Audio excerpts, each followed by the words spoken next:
Best Buy making customers naughty list this Christmas, and for good reason. The retailer ran out of stuff and is canceling orders. The company said it sold too many items online. It didn't have it in stock. Now, some folks were told this week they wouldn't be receiving presents they bought in November. Time to let the Willis watchdogs out. Business strategist and New York Times bestselling author Carol Roth, Brooke Goldstein, director of the Lawfare Project, and George Jargosy, chairman of the National Eagles and Angels Association. Brooke, let me start with you. I have to think this is the last thing in the world a retailer wants to have happen at Christmas time. I know, it's like their best dream and worst nightmare at the same time, to have such an overwhelming demand and not to have the supply to keep up with it. I'm just surprised a company of this size hasn't implemented better technology so that when they're out of stock, it warns you before you click the buy sign.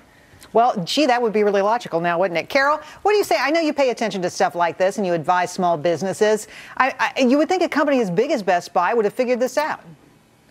Right. I mean, I think, Jerry, that this company needs to change its name to Hot Mess because they cannot compete with Amazon on price. They can't compete with Apple from a retail standpoint. The one place they had an opportunity to compete was on a customer service basis, and now they're the Grinch that stole Christmas. They should be out there solving this problem because there's nothing that's going to blow up their customer loyalty than not delivering customers presents for Christmas. They could be going out to other competitors and purchasing them at retail. Yes, it would be a short-term loss, but the long-term gain that they would get from those customers' value would far outweigh this. And I think this is the final nail in Best Buy's coffin. Wow, that's a pretty dramatic statement. Well, you know, I don't know if you saw the ads they had out this holiday season. They had ads out, television ads saying that they're better than Santa, more reliable than Santa. George, what do you make of this? I think it's a nightmare for them. Long term, this is going to cost them a lot of brand loyalty. A lot of customers are going to consider this, and when they need it and they think it is important that it gets there on time, they're definitely not going to go there. And from a customer service standpoint, people are going to always discount whether they'll show up or not. Well, Best Buy's not the only company having trouble delivering this Christmas. Apparently, delivery guys are having a hard time. Take a look at this. First, a FedEx guy was caught on camera this week throwing a customer's computer monitor over a railing in Southern California. Look at that. This video has gotten nearly 7 million hits on YouTube. Makes you feel good, doesn't it? FedEx says the driver is no longer delivering packages. FedEx did end up giving the customer a new monitor, thank goodness.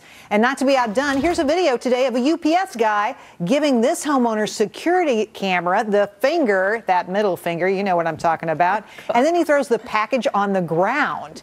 Now, this happened on New York's Long Island. UPS today told us this guy is no longer delivering packages. All right, Brooke. I mean, I know they're under a lot of pressure, but what's going on here? First of all, for the amount of money that FedEx charges per package, it's so much greater than UPS. You would think that they'd have a little bit more customer security. But let this UPS video serve as a lesson and a warning for how the government, handles your packages. And I think this administration wants to put our health care in government employees' hands. I don't know about it. Let's be a little bit realistic. Do you think they're going to handle our health care better than they did this package? Carol.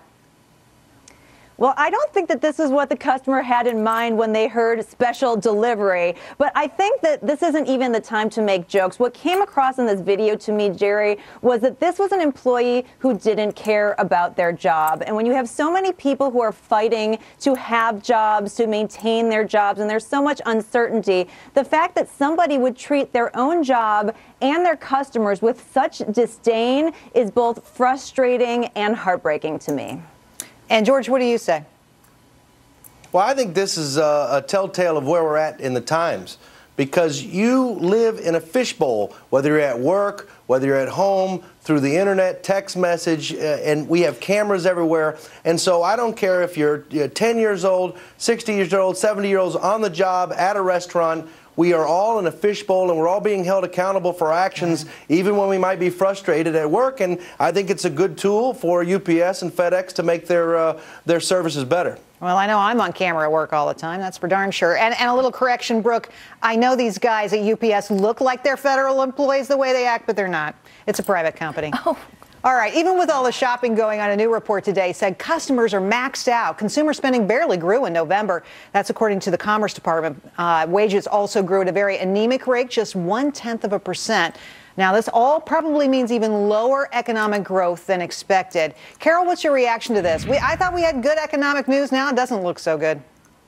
No, I mean, I think that the one thing that is shocking about this is that anybody thinks that this is shocking. I mean, right now, Jerry, the only thing that is certain is that there's uncertainty. There's uncertainty in Europe. There's uncertainty here. There's uncertainty with the government, with our jobs, with the value of our homes. And until we get some kind of a foundation put down, you can't expect the consumers are going to take on risks. They're trying to get by day to day. So they're not going to be making these big purchases. And I can tell you one way we're not going to get that certainty. It's with a 2-month extension of that payroll tax cut. We need longer term, more certain solutions. Yeah, I don't think businesses are going to make a decision on that basis, that's for sure. But George, these consumers, I'm tired of people telling me and every other consumer in this country that it's up to us to fund the economic expansion. Where is the private sector?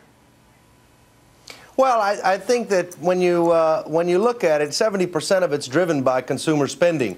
And so you've got not only consumer spending on hold and holding things tight, you've got business spending held back. And they can't plan. When you've got a government that hasn't passed a budget in 3 years, it's very difficult for a small business to plan their budgets next year, not knowing where they're at on taxes, not knowing what new added regulation is going to be added to them. So you've got small businessmen on hold, not spending and not growing their business and not investing in their business. I got to tell you, if it doesn't get better, we're going to get another rating downgrade. Brooke, what do you say?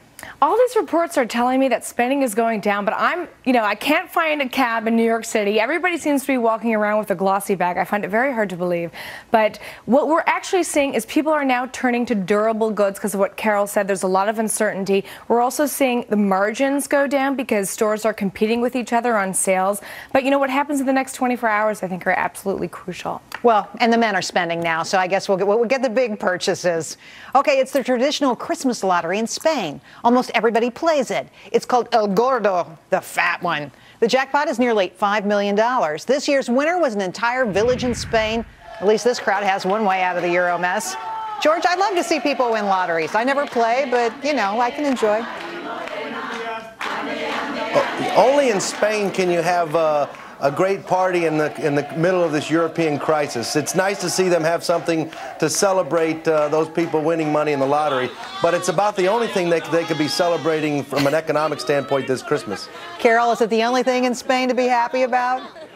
Well, I think that this is so symbolic of the economic crisis in Europe because there's no value that was created here. These people paid for the tickets, 2.5 billion or 2.7 billion in euros, and it was just wealth redistribution, Jerry. So nothing was created of value. You're taking it from one person's pocket to another. So it's really not anything to celebrate unless you're one of the lucky few. I guess. That's a great point. Brooke, what do you say? This is a national event in Spain. We're talking about a country with a 21% unemployment rate. It's reported that 4 out of 5 people bought a ticket. It is a sign of economic decline. That's basically it. Economic decline, but $5 billion. That's what the winnings were. $5 billion. That, my friend, is a lot of money. Maybe they should just give it to Spain and help bail them out. All right, guys, thanks for your help tonight. Really appreciate your time.